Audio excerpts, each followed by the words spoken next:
오늘은 복음망대 21번째 하나님의 사랑이라는 제목으로 로마서 5장 8절 말씀 확인하도록 하겠습니다. 실제로 제가 문제를 당하는데 그 이유를 알 수가 없었고 그리고 이유를 찾을 수가 없었습니다. 내 문제가 뭔지를 좀 알려주면 괜찮을 것인데 내 문제가 솔직히 고통의 문제지 어려움의 문제지 너무 힘들기만 하지 실제로 이게 어떤 문제인지를 잘 알 수가 없었습니다. 가정에 문제 많고 그리고 가정에 문제 많은 건 괜찮겠는데 내 개인의 영적인 문제까지 있고 그리고 과거, 현재, 미래까지 불투명하고 과거는 상처 속에 현재는 아픔 속에 미래는 불안함 속에 그렇게 살고 있으니 도대체 이게 언제 끝날 것인지 알지를 잘 못했습니다.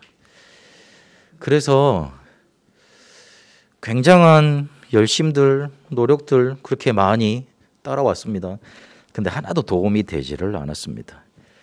제가 고등학교 때 이 복음 바로 들으면서 우리 가정에 정말로 지옥 배경이 임했구나 이 사실이 보여지기 시작했습니다.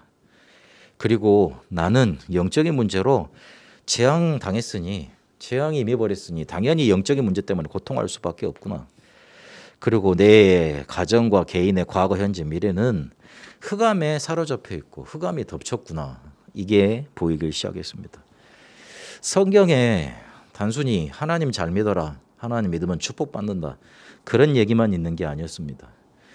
네가 누구이며 네는 어떤 인생을 살아야 되며 너는 어떤 존재이며 그리고 너의 문제는 과연 무엇이며 그리고 하나님이 그것을 어떻게 해결하셨는가 그거를 알려주신다는 걸 확인하게 됐습니다. 내 문제가 뭔지 알 수 없으니 내 노력, 타인의 도움 그리고 조언 그 어느 것도 문제 해결에 도움이 되질 않았습니다. 문제를 알 때 내 노력이 소용이 있는 거예요. 그리고 내 문제가 정확하게 규정이 돼야지만 남들이 해주는 말도 그게 도움이 되는 거예요. 근데 내 문제를 모르겠는데요. 아무리 생각해 봐도 나는 잘못한 게 없는 것 같은데요. 아무리 고민하고 따져봐도 하나님이 과연 나한테 이러실 수 있는가 그렇게 되는데요. 내 노력, 타인의 도움, 조언 그 어느 것도 사실상은 문제 해결에 도움이 되질 않았습니다. 나중 보니 내가 열심히 했다고 하는 거 그냥 종교적인 열심이었습니다. 내가 그냥 내 성질을 못 이겨서 내가 이렇게라도 하지 않으면 나를 이겨낼 수 없을 것 같아서 이 문제에 대해서 자꾸만 파헤치지 못할 것 같아서 붙들었던 거지 하나님이 주시는 열심 그건 아니었습니다. 하나님이 내 문제를 해결해 주려고 하는 그 응답은 아니었습니다. 그냥 내가 생각하기에 이 정도는 해야지 내가 생각하기에 저거는 해야지 그런 거였어요. 그걸 보고 종교적 열심 그럽니다. 사람들한테 착하게 산다고 자부하고 살았어요. 그리고 이 정도면 괜찮다고 그러고 살았어요. 되게 어찌 보면 그 교만한 삶입니다. 그렇잖아요. 나는 괜찮으니까 니들이 어려운 거는 나보다 못해서 그래. 자꾸 사람이 그렇게 가게 돼 있거든요. 그래서 이 종교적 열심 교회 한 번도 안 빠져먹고 목사님, 전도사님 말 잘 듣고 선생님 말 잘 듣고 그렇게 했던 게 전혀 도움이 되질 않았습니다. 혹시나 누가 나한테 조언을 해주고 도움을 주면 오히려 그게 어떻게 됐냐면 상처가 됐습니다.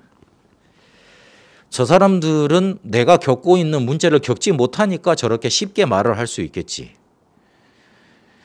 그러니까 내 문제를 전후사정 따져보지를 않고 그렇게 말을 하는 거겠지. 저 사람은 괜찮으니까 그러겠지.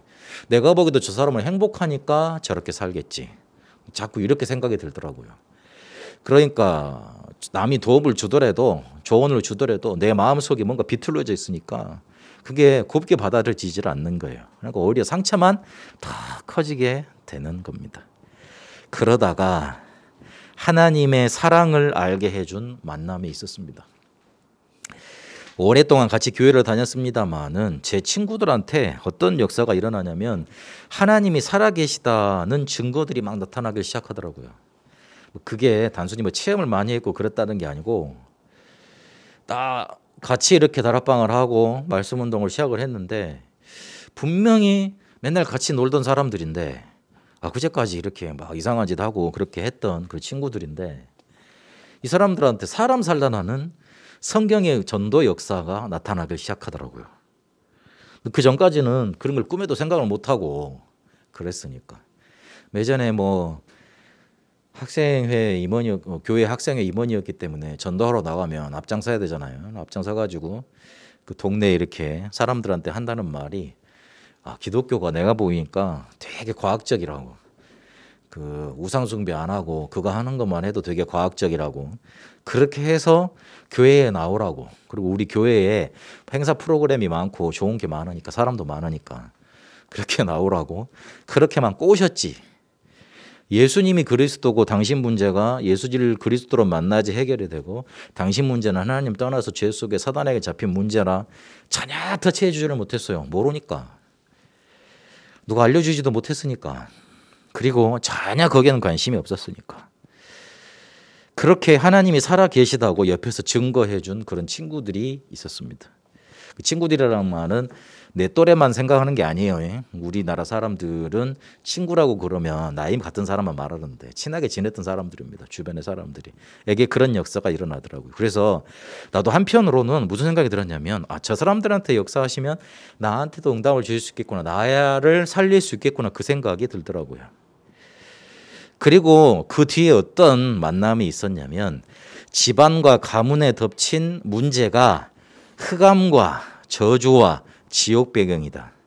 성경 구절로 말해서 창세기 3장과 로마서 3장 23절과 요한복음 8장 44절이다. 그렇게 명확하게 찝어서 알려주는 전도자를 만나게 됐습니다. 제가 개인적으로 굉장히 영적으로 방황을 할 때 너무 답답해서 많은 사람들에게 도움을 구하고 답답하고 힘들어하고 막 그랬었어요. 그랬는데 답이 안 되더라고요. 네 사명이 부족하다. 네가 잘못해서 그러는 거다. 정신을 차려야 된다. 난 우리 랩런트들한테 정신 차리라고 별로 잘 말하지 않습니다. 내가 겪어보니까 정신 차려서 되는 게 아니요. 이게 뭔가가 임해야 되는 거예요. 뭔가가 덮인 게 확 풀려져 버려야 되는 거예요. 근데 내가 그런 상태인데 어떤 걸 말을 해줘도 그게 나한테 이게 도움이 되고 막 그랬겠어요. 그래서 메시지를 듣다가 처음에 뭐라고 그러냐면 여러분이 어떤 문제를 가지고 왔는지 모르겠지만 그리고 여러분이 지금 어떤 문제에 시달리는지는 모르겠지만 여러분의 문제는 창세기 3장입니다. 그러면서 창세기 3장을 칠판에다가 딱딱딱딱 갈아서 딱 찍으시더라고. 그때 창세기 3장이라는 단어가 내 속에 얼마나 크게 막 망치질하듯이 막 확 들어오는지. 그렇지. 우리 문제 저거잖아. 우리 진짜 문제 창세기 3장 문제잖아. 내가 갈급하든지 내한테 문제 생겼든지 나한테 무슨 큰 문제가 생겼다든지 그거 근본 원인은 창세기 3장 문제잖아. 그때부터 내 눈 그리고 사람을 바라보는 눈 달라지기 시작하더라고요. 희한하게 그때부터 사람을 살릴 수 있는 문이 열려지고 응답 이렇게 볼 수 있는 문이 열려지기를 시작했습니다.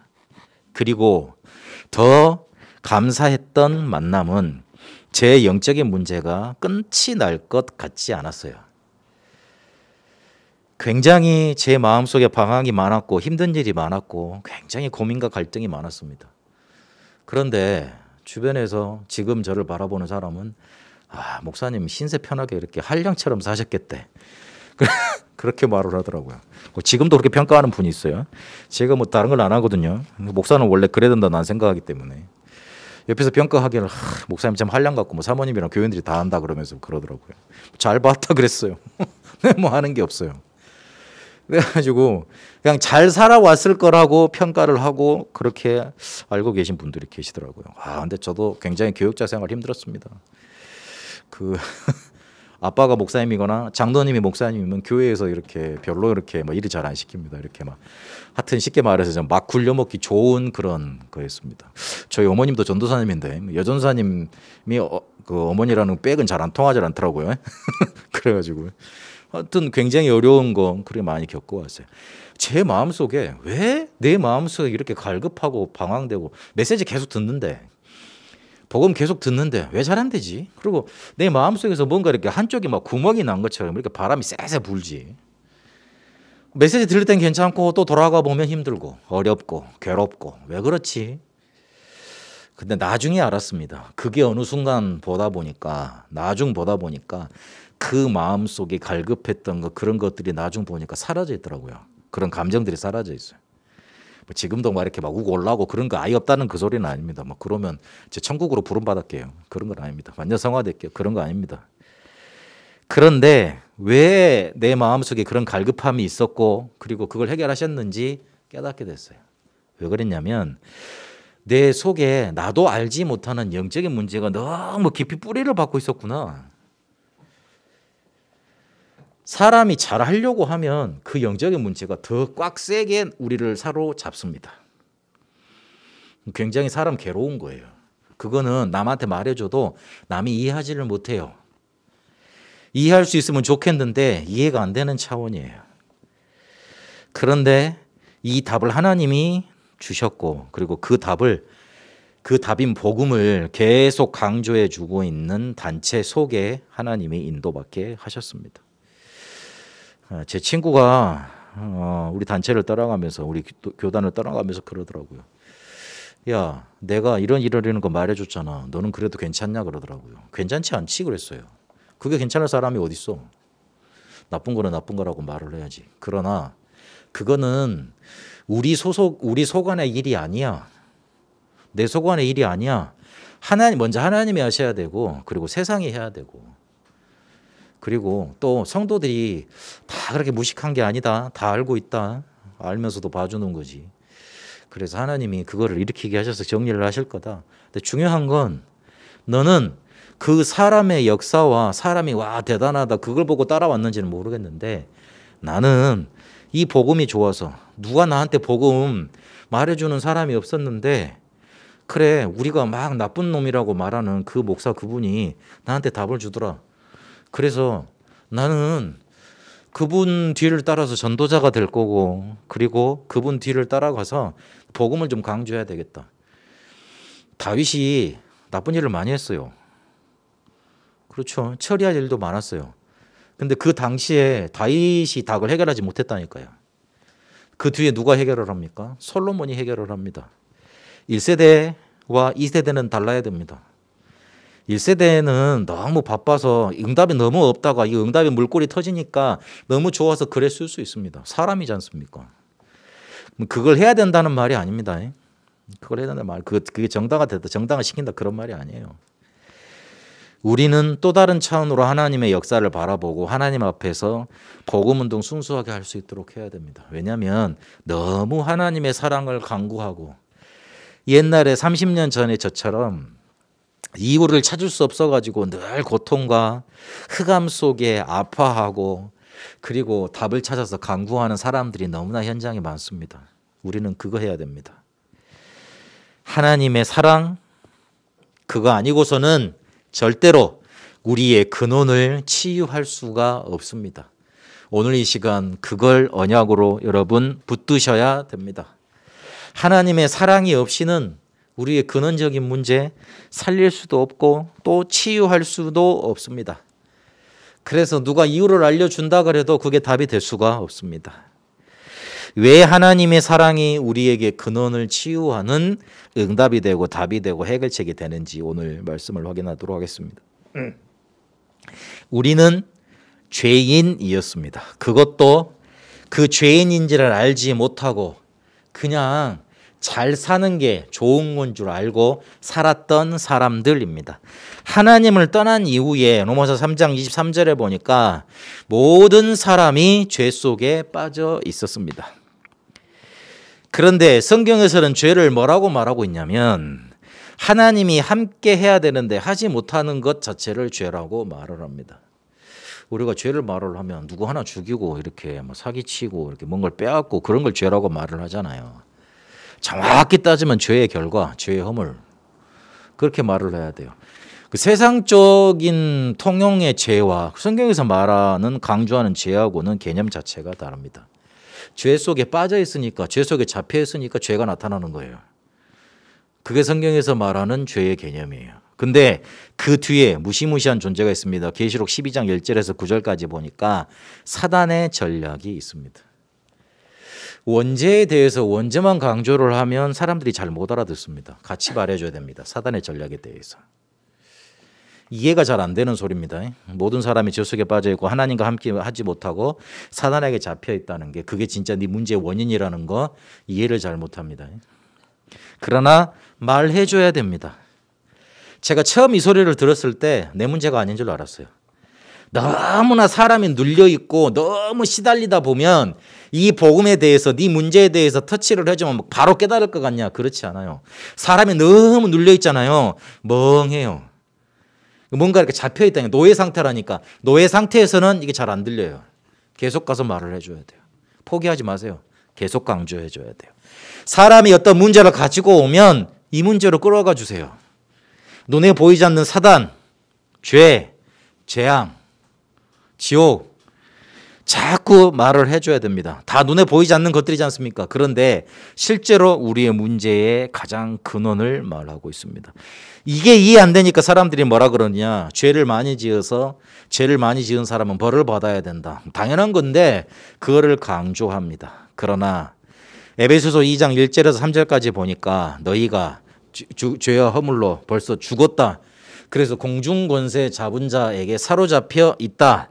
그래서 너희도 본질상 진노의 자녀이다. 그렇게 말을 하고 있습니다. 죄 지을 수밖에 없는 상태 속에 잡혀버린 거고 놓여 있는 거예요. 이 부분에 대해서 정확하게 알고 그리고 그게 바로 성경에서 말하는 죄라는 거, 그 속에 우리는 살았다는 거, 그거 먼저 확인해야 됩니다. 그래서 그리스도께서 우리를 위하여 죽으셨습니다. 우리가 죽어야 됩니다. 마가복음 10장 45절에 보니까 우리의 목숨을 대신해서 자기 목숨을 대속물로 내어주셨다 그랬습니다. 잠언 11장 31절에 보면 죄는 반드시 보응을 받게 되어 있습니다. 에레미야서 17장 10절에도 로마서 2장 6절에도 행한 대로 죄는 반드시 보응받는다 그렇게 기록되어 있습니다. 일반적인 얘기, 인과응보에 관한 얘기 그걸지도 모르겠습니다만 죄는 반드시 보응받게 되어 있습니다. 큰 죄든지 작은 죄든지 생각을 해보세요. 내가 하루에 천사처럼 살다가 1초만이라도 다른 사람을 저걸 확 내 말 안 들으니까 죽여버릴까? 죄예요. 마음으로 예수님이 짓는 죄라고 그랬잖아요. 1년 아니 하루에 딱 한 번 그러지 한 가지 죄를 지었어요. 그러면은 그게 365일이면 쌓이면 365개예요. 10년이면 3,650개예요. 그럼 30년이면 10,000개가 넘어요. 그것만 해도 따져보세요. 사람들이 되게 착하게 깨끗하게 산다 그러는데 그렇지 않아요. 근데 그 죄는 반드시 보응을 받습니다. 그런데 그러면 살아남을 사람이 어디 있어요? 살아남을 사람이 어디 있어요? 하루에 1초만 한 가지만 죄 짓는 사람이 어디 있냐고요. 그렇지 않잖아요.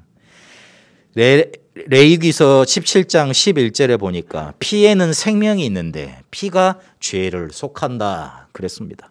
히브리서 9장 22절에 보니까 그리스도께서 십자가에서 피 흘리심으로 이 죄를 속했다 그랬습니다. 피가 죄를 속합니다. 그래서 그리스도의 십자가에서 예수님이 피 흘리신 사실이 우리의 모든 죄 문제 해결하는 근본적인 가장 완벽한 완전한 영원한 해결책이 되는 겁니다. 우리가 우리 죄 문제 해결할 수 없어요. 그래서 예수님이 자기 피로 우리에게 속함을 주신 겁니다. 그리고 그리스도께서 죽으심으로 마귀의 일을 멸하셨습니다. 요한일서 3장 8절에 보니까 하나님이 아들이 이 땅에 나타나신 것은 마귀의 일을 멸하심이라 그랬지 않습니까? 마귀의 일은요. 사람들이 이렇게 해석을 하더라고요. 마귀의 일 그러니까 뭔가 귀신이 보이고 삼지창을 들고 날 찔러 쪼개고 막 내가 너무 시달리고 그러면 그 마귀의 일이라고 그러는데 성경은 12가지로 말을 합니다. 하나님을 떠나서 나 중심, 육신 중심, 성공 중심으로 살아가게 만듭니다. 그게 창세기 3장, 6장, 11장입니다. 그게 마귀의 일이에요. 잘 먹고 잘 살게 하는 거예요. 하나님만 안 믿어지게 하는 거예요. 그래서 결국 그러다가 망해버리게 만드는 거예요. 그래서 하나님을 떠나서 다른 것 섬기도록 만듭니다. 무속, 점술, 우상. 사도행전 13장, 16장, 19장. 그래서 하나님을 떠난 인간은 죽음과 멸망의 길을 향해서 갑니다. 요한복음 8장 44절부터 시작되는 불신자 6가지 상태. 그래서 12가지입니다.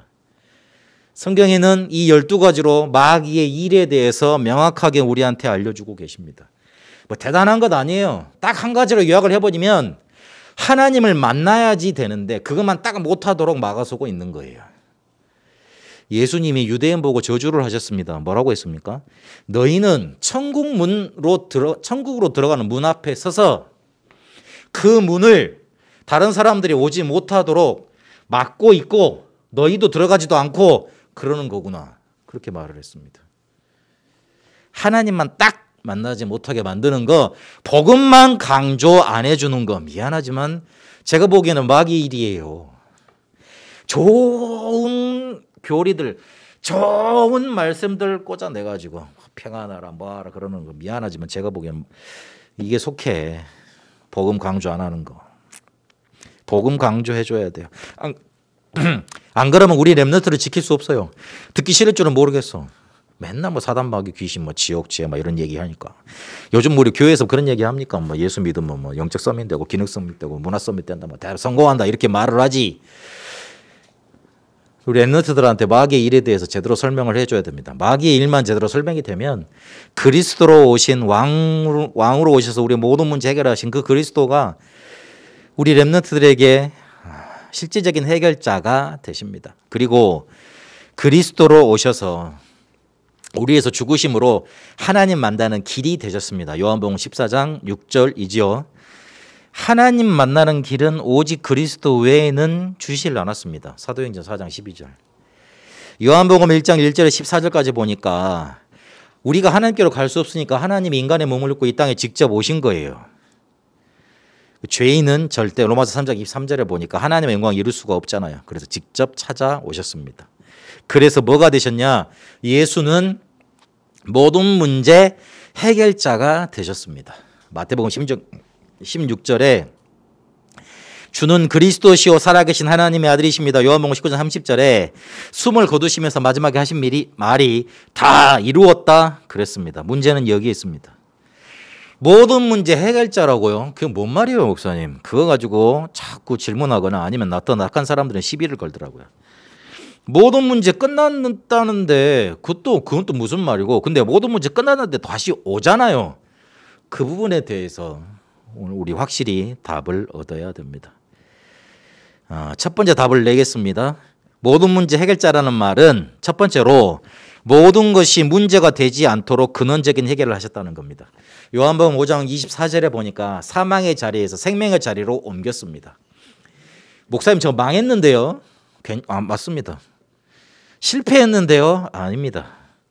저주당했다고 사람들이 놀리던데요? 아닙니다. 생명의 자리에서 만난 문제입니다. 그 어떤 문제를 만나도 그 어떤 아픔과 슬픔 속에 있어도 하나님이 여러분을 생명의 자리에서 그 문제를 만나게 하셨습니다. 그래서 문제가 되지 않습니다. 하나님이 그리 지키실 거예요. 저는 그렇게 확신해요.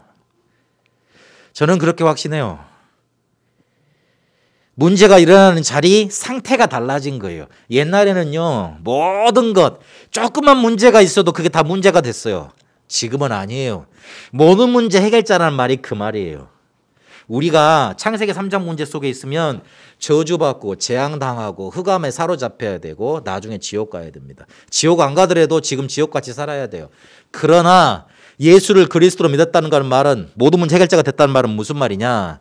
축복의 자리에서, 생명의 자리에서, 하나님이 우리를 하나님 자녀 축복하시는 자리에서 그 문제를 축복으로 만났다는 겁니다. 그리고 두 번째로 해결해야 될 문제가 있습니다. 문제가 계속 오던데요. 없는 게 아니던데요. 맞습니다. 계속 옵니다. 근데 이전의 문제는 또 연결이 됩니다. 불신자 상태 속에서도 문제였지만, 그래서 멸망으로 이끌어가는 문제였습니다. 그런데 지금 내가 당하고 있는 문제, 나한테 계속 찾아올 문제는 뭐냐? 우리에게 구원을 확인시켜 주기 위한 겁니다. 빌립보서 1장 6절에 보니까 그리스도 예수의 날까지 이루어 가신다 그랬습니다. 우리를 고쳐서야 될 거 아니에요. 성화시켜 나가는 축복으로 주신 겁니다. 근데 정말 중요한 거는 내 문제가 과연 뭔가 이게 확인돼야 됩니다. 지금까지 하나님을 믿지 못하고 있을 때는 모든 문제가 의식주 문제였잖아요. 어떻게 먹고 살고 이거를 잘 해결하고 자기들을 잘 키울까 그 문제였잖아요. 근데 진짜 내 문제가 의식주가 없는 거에서 온 거였습니까? 사람이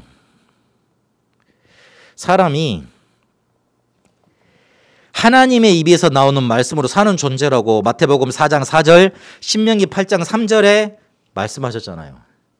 너희가 떡으로 사는 존재, 빵으로 사는 존재가 아니야. 하나님의 입에서 나오는 말씀으로 사는 존재야. 그렇게 말씀 주셨잖아요. 영적 상태가 안 좋고 영적 문제가 많아서 그게 문제입니까?